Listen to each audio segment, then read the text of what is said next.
Alors permettez-moi, madame, de vous apporter la contradiction pour vous dire la chose suivante. Cuba a brisé les chaînes de l'esclavagisme colonial au XIXe siècle et a brisé les chaînes de l'impérialisme en 1959. Soumettre Cuba à l'esclavage, c'est très difficile. C'est très très difficile.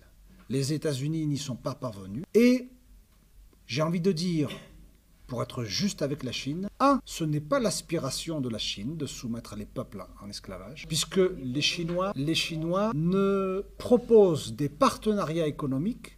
Je le disais il y a un instant, la Chine a des partenariats économiques avec 150 pays dans le monde. Ils offrent les meilleures conditions financières et des contrats défiant toute concurrence, sans exiger absolument aucune contrepartie d'ordre politique. Ce n'est pas comme le Fonds monétaire international qui, quand il octroie un prêt, demande à ce que l'on démantèle l'État-providence, qu'on privatise les secteurs stratégiques de l'économie, qu'on supprime les conquis sociaux, etc. La Chine ne se mêle pas de politique. Donc, elle l'a démontré, c'est la raison pour laquelle il y a ces partenariats avec l'immense majorité de la communauté internationale. La Chine est un allié solide de Cuba, un allié politique et économique. De mon point de vue, comme il faut toujours être exigeant avec les grands pays et les grands peuples, et la Chine est un grand pays et un grand peuple, qui a réalisé une grande révolution, la Chine devrait soutenir davantage Cuba.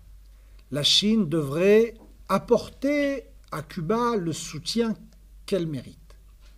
Ça, c'est mon point de vue. Je n'ai absolument aucune inquiétude au sujet. Les Cubains n'acceptent jamais l'esclavage.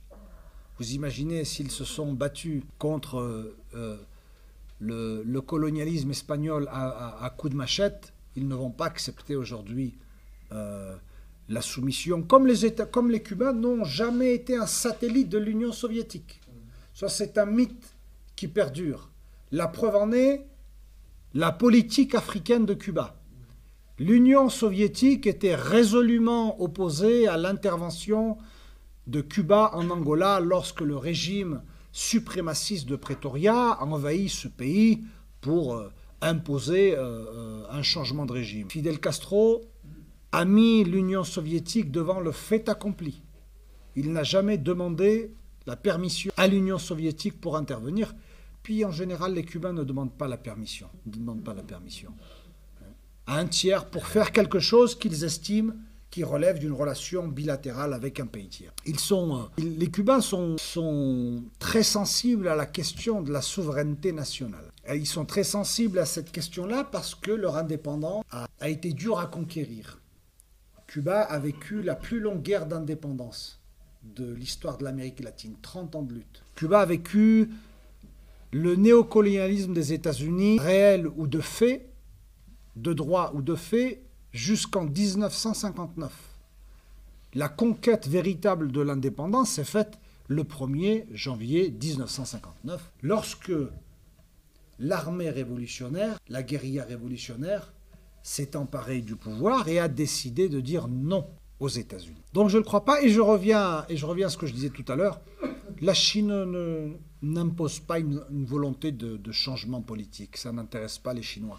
Les Chinois, ce qu'ils veulent, c'est le commerce avec un partenariat qui est gagnant-gagnant. Et c'est ce que démontre la réalité des relations économiques de Pékin avec le reste du monde aujourd'hui.